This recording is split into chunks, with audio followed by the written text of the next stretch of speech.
Bonjour, alors je vous retrouve d'une autre façon pour les énergies vibratoires du mois de mai. À chaque fois, c'est une expérimentation pour moi de venir au-devant de vous, de faire cet enregistrement qui n'est pas si évident, mais qui me met au défi finalement chaque mois de m'observer dans cette façon-là de vous donner, de vous transmettre une information. Et c'est pas évident parce que c'est un exercice qui est spontané. Alors le mois de mai, c'est toujours cette observation de la globalité.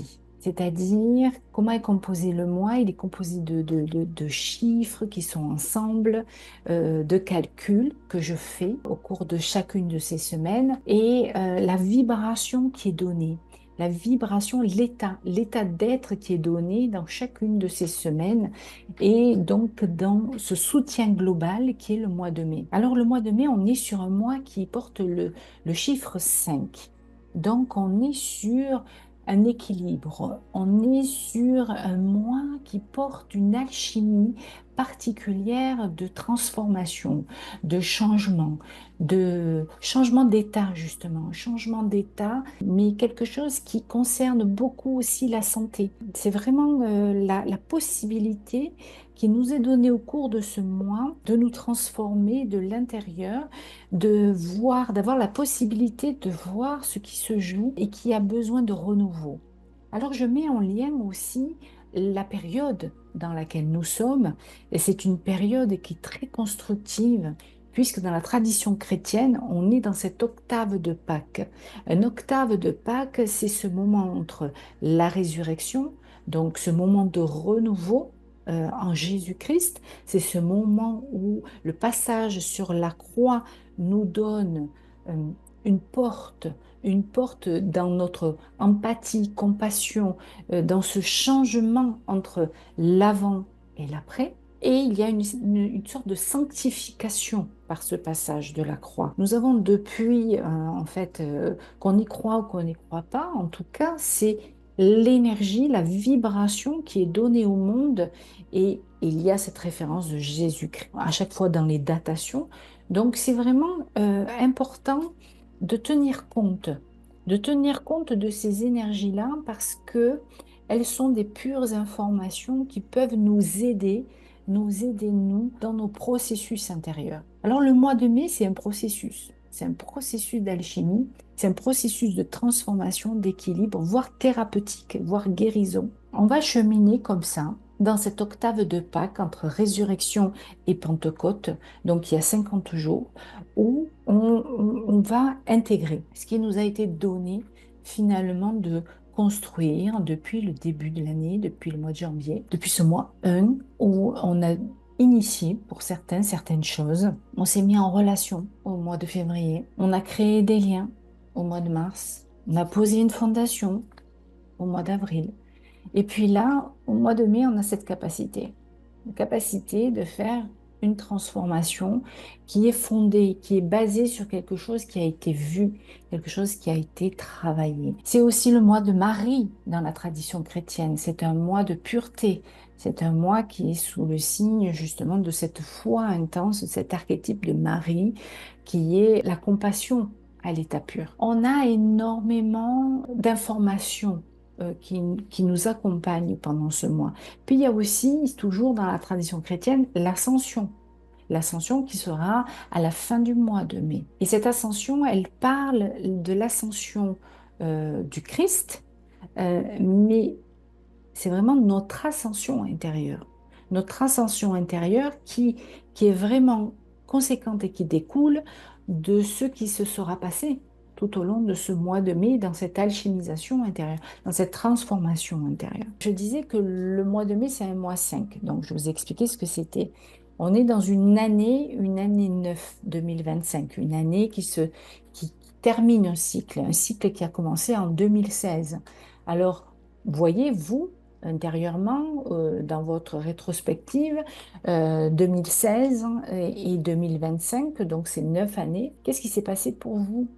Qu'est-ce qui a eu comme grand événement? C'est là où 2025 a un rôle important pour chacun. il donne une information capitale qui est la clôture, qui est l'accomplissement, qui est la fin d'un cycle. Après, chacun a sa propre cycle à l'intérieur de ce cycle des 9 ans. Donc, il y a aussi ça à voir. Ça, c'est intéressant. Où vous en êtes, et ça, c'est possible. On peut faire un travail ensemble pour justement regarder votre propre cycle, regarder votre conjoncture à vous, c'est-à-dire votre jour, votre mois et votre année, comment tout ça s'articule, notre date de naissance et notre signature. Donc ça, c'est intéressant aussi de voir, comme en astrologie, avec son thème astrologique, eh bien, un thème numérologique, une résonance numérologique emmène des informations qui nous aident à naviguer. C'est une boussole, c'est une boussole. Et ça nous permet de voir si effectivement on est dans sa signature, dans ce que l'on est, ou si on est à côté. Alors, on a la semaine 18. Elle demande de poser en confiance, d'ancrer sa sécurité intérieure au-delà de l'agitation extérieure. C'est un temps de stabilisation intérieure. Donc ça, la semaine 18, c'est vraiment se relier à la nature, ralentir, être vraiment en lien avec soi. Alors la semaine 18, c'est du 1er au 4 mai. C'est en lien avec la fin du mois d'avril, parce que c'est une semaine la semaine 18, elle est à cheval. C'est fin du mois d'avril, début du mois de mai. C'est la proposition de cette semaine 18. Après, on bascule sur la semaine 19, alors du 5 au 11 mai. Là, on est sur une semaine qui nous demande de nous mettre en relation, à ne pas rester seul. Autant la semaine 18, on a ce côté où il est important d'être seul et de se centrer. La semaine 19, elle demande de se mettre en relation, de ne pas rester seul dans ses mouvements intérieurs. Et c'est d'ouvrir un dialogue, d'initier un partage, d'être dans une authenticité de soi avec l'autre et aussi d'accepter de demander du soutien.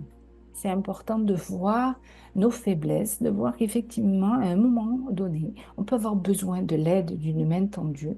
Et c'est important d'avoir cette humilité de la demande, de l'acceptation. Après, on est sur la semaine 20 du 12 au 18 mai. Ça va être la suite de cette mise en relation qui va amener de l'harmonie. Si on a su se centrer, si on a su se mettre en relation, se mettre en connexion, on va entrer dans la semaine 20, donc du 12 au 18 mai, dans une harmonisation, un équilibrage intérieur qui va nous inviter à une écoute réciproque de ce qui se joue, un équilibre entre le donner et le recevoir. Alors, l'action concrète de cette semaine-là, c'est de écrire ce que l'on souhaite harmoniser, être centré sur soi dans cette harmonisation de ce qui se vit entre l'intérieur et l'extérieur.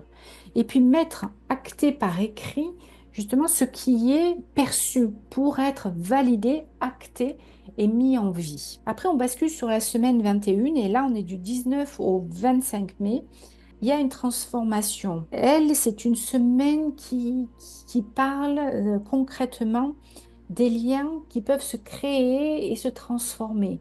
C'est du tissage, la semaine 21. C'est vraiment la suite de ce qui aura été acté qui va engager quelque chose en nous. On reste toujours dans l'écho, dans la résonance de ce que le mois de mai propose. L'alchimie, la transformation. Mais ça ne se fait pas comme ça. Ça se fait vraiment au cours de ces semaines avec la proposition. La semaine 21, du 19 au 25, c'est important de dire oui à ce qui fait sens et d'ouvrir une nouvelle porte. Voilà, oui à ce qui fait sens et d'ouvrir une nouvelle porte. Nouvelle porte, pourquoi? Parce qu'en semaine 22, on va être dans cette semaine de l'ascension.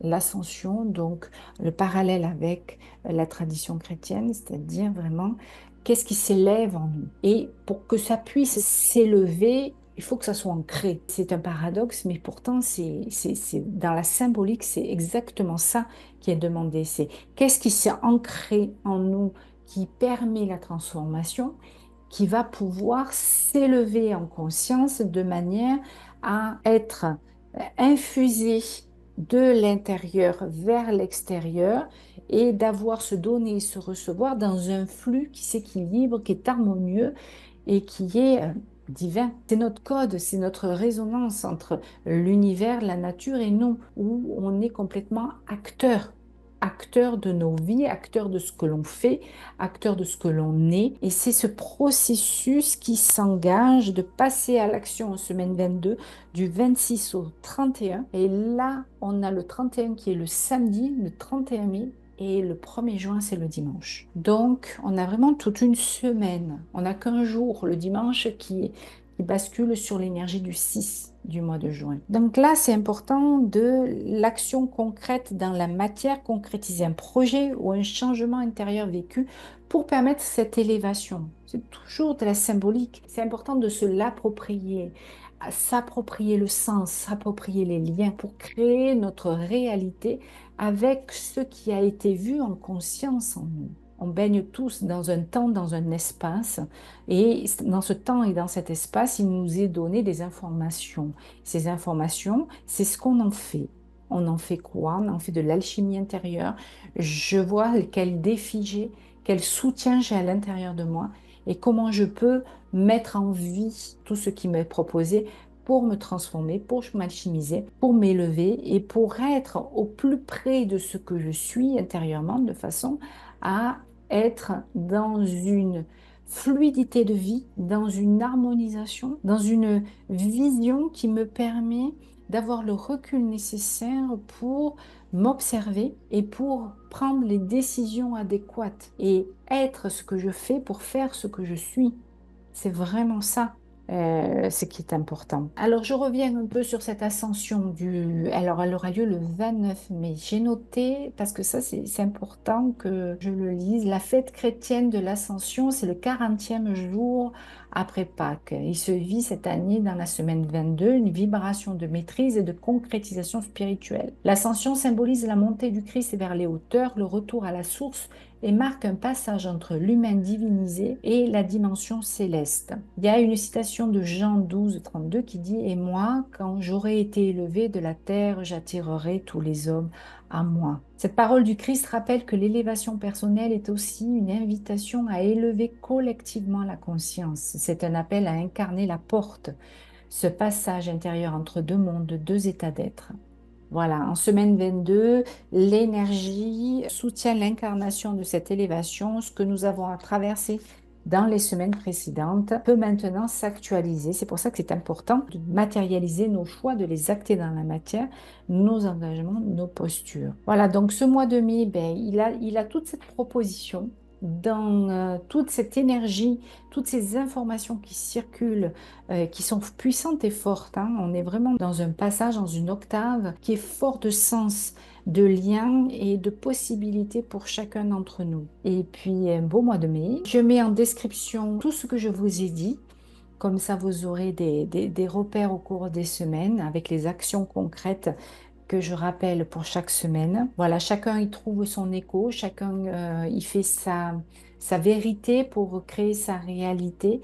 Il n'y a pas une vérité, mais il y a des résonances, des concordances qui nous permettent d'évoluer chacun et donc de se relier avec justesse à sa propre vibration aussi. Voilà, je vous remercie, puis je vous dis à la prochaine fois. Merci.